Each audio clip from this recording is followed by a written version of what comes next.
1970 was the peak of the muscle car years. Just about everything screamed performance. You had mid-sized cars and pony cars, but Chrysler and Hurst got together and built the biggest muscle car ever, the 300H.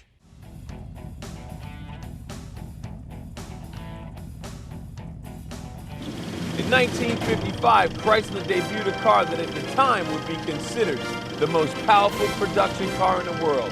Retaining the Chrysler New Yorker body of the day, simple alterations were made, giving the Coupe 300 its own look. The rear quarters were off the Windsor, and the grille from the Imperial were added to give it a unique look. Under the hood, one fuel-hungry 331 firepower Hemi. The 300 was big and bad. So bad, stock car drivers like Lee Petty and Tim Flock were tearing up the track with them. In '57, Chrysler was stuffing the 300C engine compartment with a nasty 375-horse 392 Hemi, maintaining Chrysler's most powerful production car image. The 300 kept the performance options into the mid-'60s. Eventually, the 440 became the standard V8, and the 300 began to lean more towards style and luxury than a stealth stock car. 1970 was the year for an all-new 300, and Chrysler was looking for a way to reintroduce this well-known car to a new generation. The answer was simple. Team up with Hurst Performance to build a new 300 that came with some serious muscle under the hood. The 1970 Chrysler 300 Hurst.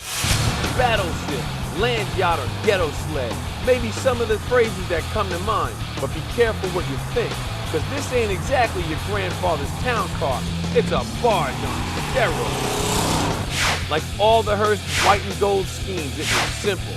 Spinnaker white with satin tan accents, marked with Hurst badges, and even the wheels were pinstriped to match the body. For extra intimidation, it was outfitted with a fiberglass power bulge hood with functional air scoops and depressed rotary hood latches. The rear spoiler is also fiberglass, plus it helps this whale shed a few pounds. With a grille like the mouth of a shark and a taillight pattern that could double as runway lights, this beast definitely stands out.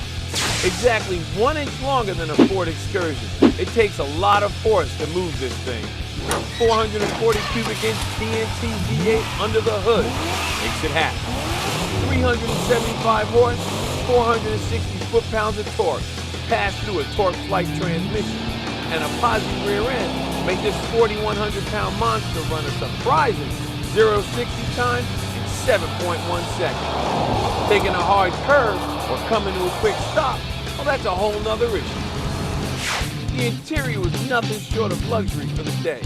Saddle tan leather, power seats, power windows, power locks, automatic climate control, cruise control, and even a scan button for the radio that you can control with your foot. If you were looking for a muscle car back in 1970 but wanted luxury at the same time, this was the car for you. The only problem, there were just a few of these ever built. This is a 1970 Chrysler 300 Hurst 440, one of only 485 ever produced. 486 if you count this one. Chrysler and Hurst were out to win the hearts and minds with this 300. And who better than to do that than Miss Hurst shifter herself, Linda Vaughn.